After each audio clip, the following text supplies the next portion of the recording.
everyone. I'm Drika Duncan. Thanks for watching. President Trump is meeting with Ukrainian President Volodymyr Zelenskyy at Mar-a-Lago, where they will discuss a possible peace plan for ending the war Russia waged against Ukraine. Let's listen in. Chancellor Friedrich Merz, the Federal Republic of Germany, Secretary General Mark Rutte, the North Atlantic Treaty Organization, NATO, President Ursula von der Leyen of the European Commission. We spoke to all of those great leaders. They're all great leaders. And we had a great talk with them after we were completed. We thought it was appropriate to speak with them. And our meeting was excellent. We covered, somebody would say 95%. I don't know what percent, but we have made a lot of progress on ending that war, which is really certainly the most deadly war since World War II, probably the biggest war since World War II. And I want to thank Steve Witkoff, who's here, and I'd like to thank Jared, who's here someplace. Thank you, Jared, and thank you, Steve. What a great job you've done. Jared Kushner, Steve Witkoff, and Marco Rubio is here. Thank you, Marco. And Pete Hegseth is here. Those two people are doing an unbelievable job, and the four people on this one are doing, I don't think anybody could do it, and we'll see if it gets done, but it's very close, certainly. Nobody would even have a chance of getting it to where it is right now. Nobody would have thought that was possible. So I just want to say we've done very well. We've had discussions on just about every subject, and that includes with President Putin before. And we went into great detail, and we likewise went into great detail today. And it was an honor to have you at Mar-a-Lago and have lunch. I hope you enjoyed the food. Your people enjoyed the food, I can tell you that. You're big, strong people. Your general over there looks like central casting. I want to also, by the way, speaking of generals, we have a great general, General Raisin Kane, who is here someplace. Thank you, General. Thank you very much. He's great. So, Mr. President, maybe you want to say a few words, and then we'll speak over the next couple of weeks. We'll speak probably quite a bit, but we'll speak tomorrow. Thank you very much. Appreciate it. Thank you so much, Mr. President. Thank you. Thank you for everything.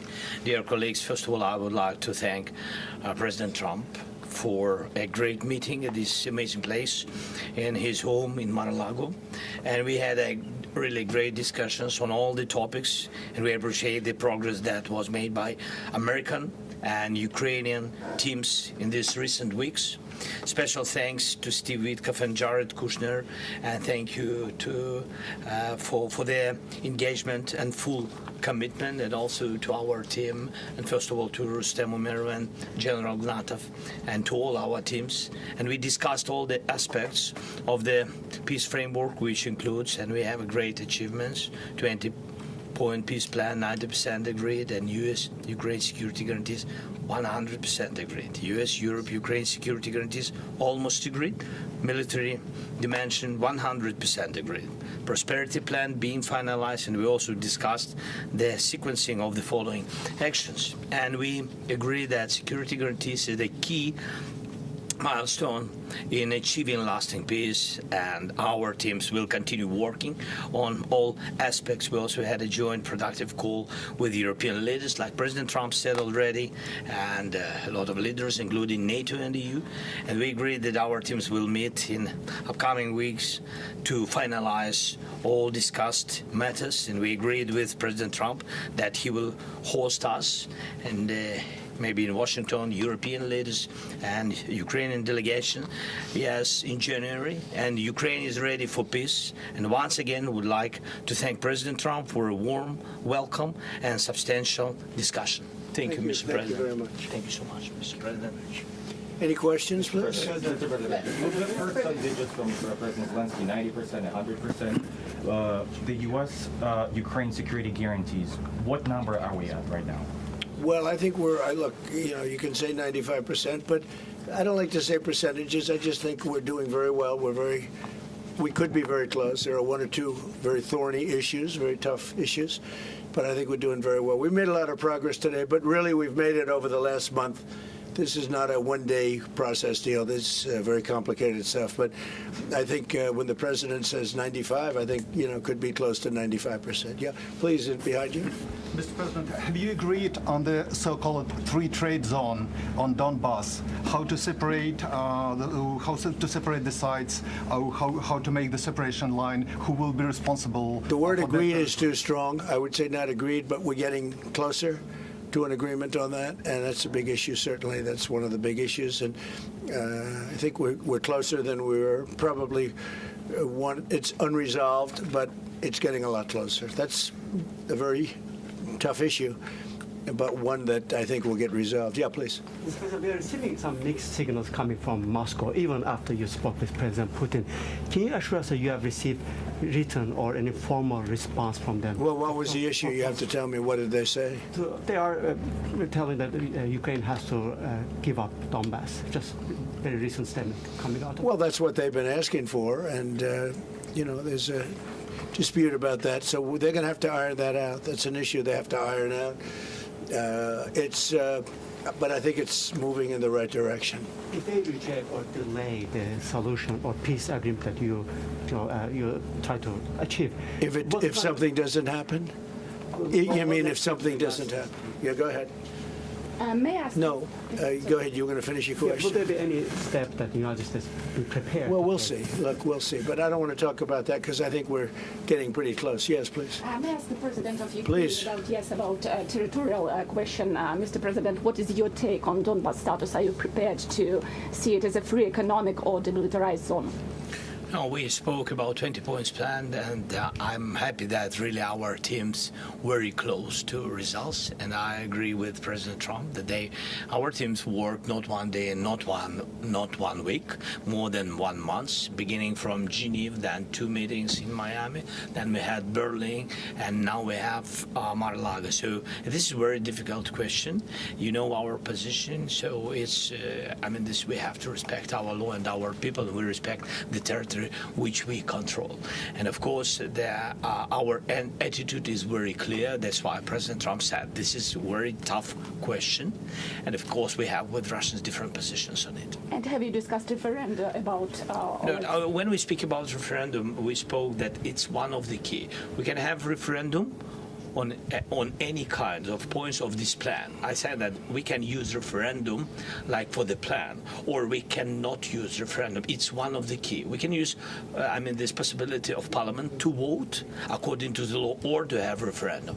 It doesn't matter. This referendum, if the plan will be very difficult for our society, very difficult, of course our society has to choose and has to vote because it's their land, the land not of one person, it's the land of our nation for a lot of generations.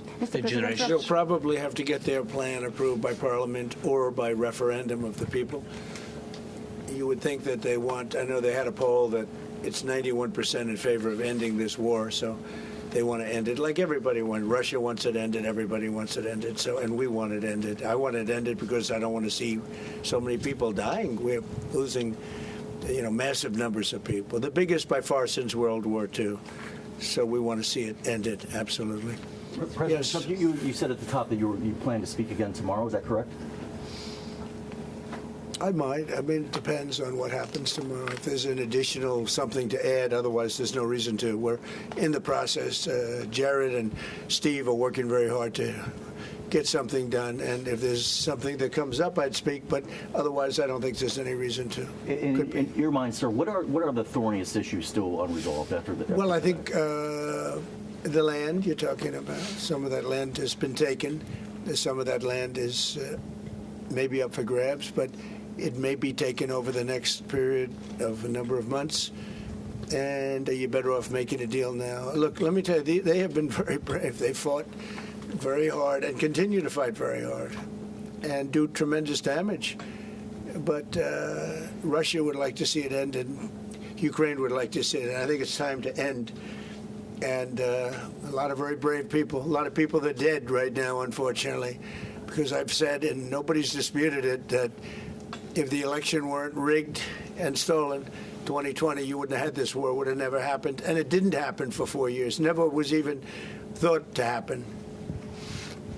And I spoke with President Putin, I got along with him very well, despite the Russia hoax, which was a total hoax. He used to say, what is going on over there? But it was a total hoax, as he knew and as I knew. But I spoke to him, and we'd talk about Ukraine. I've said it before. It was the apple of his eye, but he wasn't going to do anything about it. He didn't do anything about it until I was gone, and then a lot of really bad statements were made by people, by a lot of people, I guess, but by a certain president that we had who was a disaster. Mr. Yes. President, do you anticipate going to Ukraine if you can get to an agreement? And I know I'd have you no said problem earlier, with doing it. You know, I have no problem with doing it. Don't anticipate it. Would like to get the deal done and not necessarily have to go. I've offered to go and speak to their parliament. And, you know, if that would help, I don't know if that would help. I think it would probably help, but I don't even know if that's... You're welcome. Yeah, no, I know. Always. So I'm not sure that it would be really necessary, but if it would help save 25,000 lives a month or whatever it may be, I would certainly be willing to do that. Yeah, please. Mr. President. No, behind you. And how about Where are you from? from Ukraine? Good, I had a feeling. Public broadcaster. Good. And how about Zaporizhzhia nuclear plant? Have you discussed this question? When what? Zaporizhzhia nuclear plant. Yeah, we discussed that at length today. As you know, it's in pretty good shape. It can start up immediately, almost immediately. And it's one of the things I discussed with President Putin. And they were talking about the nuclear plant. It's probably the biggest in the world, just about the biggest anywhere in the world. Can you believe that? And President Putin's actually working with Ukraine on getting it open. He's been very good in that sense. He wants to see that open. And he hasn't hit it with missiles, hasn't hit it with anything. It's a big danger to do that for everybody. But they're working together to try and get it. It can open very quickly. It's in pretty good shape.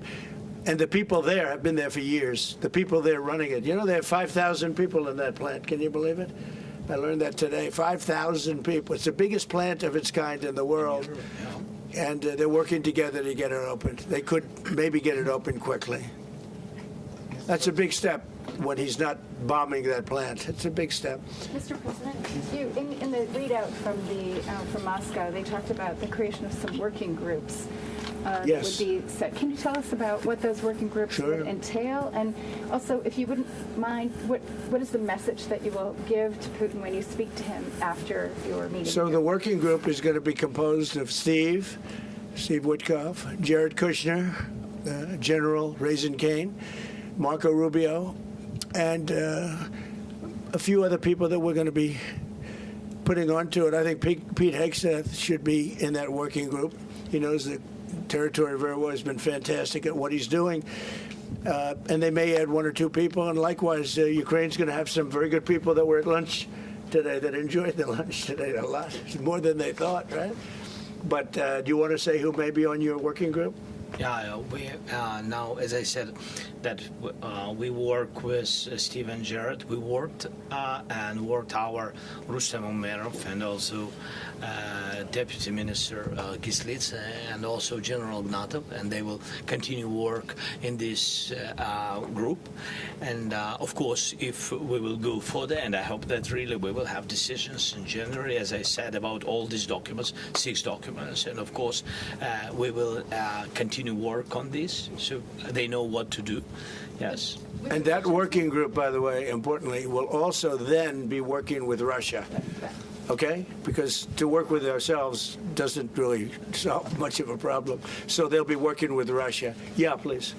President, you said this morning you weren't a deadline guy. How long do you think it'll take to get this last little bit, as you say, finished? What are we talking about? So if it went really well, you know, maybe a few weeks. And if it went poorly, longer. And if it went really poorly, it's not going to happen. That would be a shame. There's that chance also. You know, it's possible it doesn't happen. But, you know, in a few weeks we will know one way or the other, I think. But if it went really well, but it could also go poorly. I mean, you know, we could have something where one item that you're not thinking about is a big item breaks it up. Look, it's been a very difficult negotiation, very detailed. It's funny, I settled 8 wars. Some were going on for 35 years. And we got them settled in a couple of days. Some of them One was going on for 37 years. I settled it in one day. But this is a very complex one. Are you willing to put odds on it? What the bad? No, I think we'll get it done. I don't want to say when, but I think we're going to get it done. Yes, ma'am. Mr. President, you in the past have suggested a trilateral meeting between both Presidents Putin and Zelenskyy. Right. Is that something that is also on the docket? I see that happening, sure, at the right time. I saw a very interesting President Putin today. I mean, he wants to see it happen. He wants to see it. He told me very strongly. I believe him. Don't forget, we went through the Russia hoax together. And he'd call me, I'd call him, I'd say, can you believe the stuff that they're making up? And it turned out we were right. They made it all up. And despite that, we didn't get into wars and we didn't get into problems, but we weren't able to trade very much or any of that, which was a shame because, you know, a lot of success could have been had by trading with Russia. They have great land, great minerals and other things, and we have things that they want very badly. But the Russia hoax, which was a terrible, made-up, fictional thing by Crooked Hillary and by Adam Shifty Schiff and bad people, sick people. They made it up. It was all a made-up hoax. But it kept us really from dealing with Russia, kept Russia dealing, you know, from dealing with us. So, but despite that, we got along. And I don't know. I think we're going to get there. I know him very well. I think we're going to get there. Did you discuss any time, location, meeting place? Yeah, we're discussing a lot of things. No, look, I was on the phone with him for almost, I guess, 2.5 hours. They're just telling me now. That's a long time. We discussed a lot of things. We didn't talk about the weather. We weren't talking about what a beautiful day it is in Palm Beach, Florida. Yes. Trump, President Zelenskyy mentioned maybe a meeting with European leaders back in Washington. Would that be in the next few weeks? Well, in Washington or someplace, yeah. These leaders that I just read, these are great people. You know, they've spent a lot of money on helping Ukraine. And look, they're doing it for themselves also, meaning their country, because Ukraine's a very important country for them in particular. For us, it's very important. To me, it's the lives. You know, we're thousands and thousands of miles. We're protected by a thing called the Atlantic Ocean and lots of other places, to be honest. And they're not, you know, they're right there. But we're working together with them as we should be. But I'm doing it to save lives. You know, we're not spending any money. Biden gave $350 billion away. And the president was nice enough to give us a contract to take out rare earth and things. So we'll see how that all works out. We have a contract, but we appreciated that. He was very good. But we'll see how that works out. But if you think about it, we're going to have. I really believe we're probably, Mr. President, by far closer than ever before with both parties. We had some times when he was close and President Putin wasn't. Then when President Putin was close and he wasn't, you saw that in the White House. But I think they both want to see it happen. Mr. President, in your conversation with... You're saying that you've said multiple times that you want to stop the killing, and nearly 100 American citizens died in Ukraine on the battlefield. Yeah. What's your message to their families whose loved ones died fighting for you? Well, look, I mean, the message is so obvious. It's what a shame. They died in a foreign country, and some are celebrated people. They're very celebrated. But so sad that a thing like that would happen. Yes, ma'am. President Trump, obviously security is a major issue for the Ukrainians. Right. Did you offer any promises, any assurances today? Well, I did. We want to work with Europe, and Europe is going to take over a big part of it, as you can imagine. You know, they're right there. But we're going to help Europe 100%, like they'd help us. Yes, ma'am. You were going to say something? Yeah, I was just going to ask, when your conversation... Who are you with? Andrea Shala with Reuters. That's what I thought. Yeah. So in your conversation with President Putin, did you discuss what responsibility Russia will have for any kind of reconstruction of Ukraine post an agreement? I did. And they're going to be helping. Russia's going to be helping.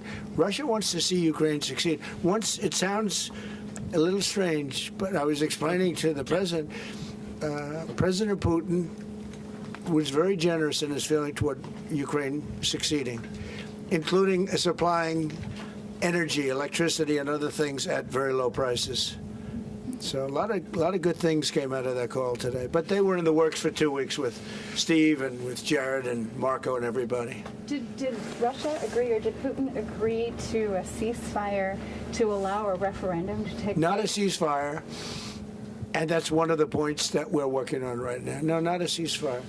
He feels that, look, you know, they're fighting and to stop, and then if they have to start again, which is a possibility, he doesn't want to be in that position. I understand that position. The president feels strongly about that or something, but I think we're finding ways that we can get around that. But I understand President Putin from that standpoint. You know, you have to understand the other side. And, you know, I'm on the side of peace. I'm on the side of stopping the war. So, but I think that's a problem that's going to get solved. Yeah. Would people who live outside of Ukrainians who fled during the war be allowed to participate in the referendum?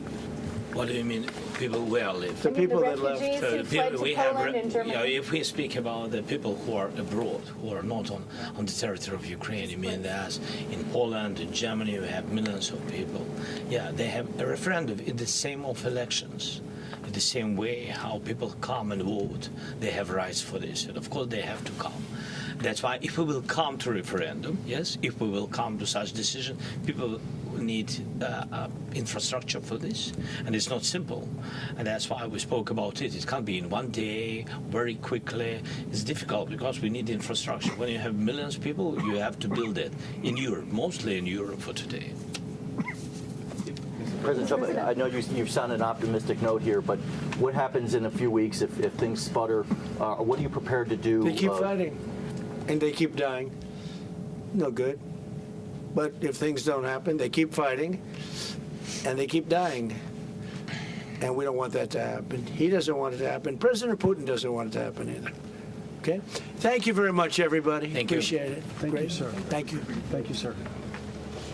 Thank you. And thanks for lunch.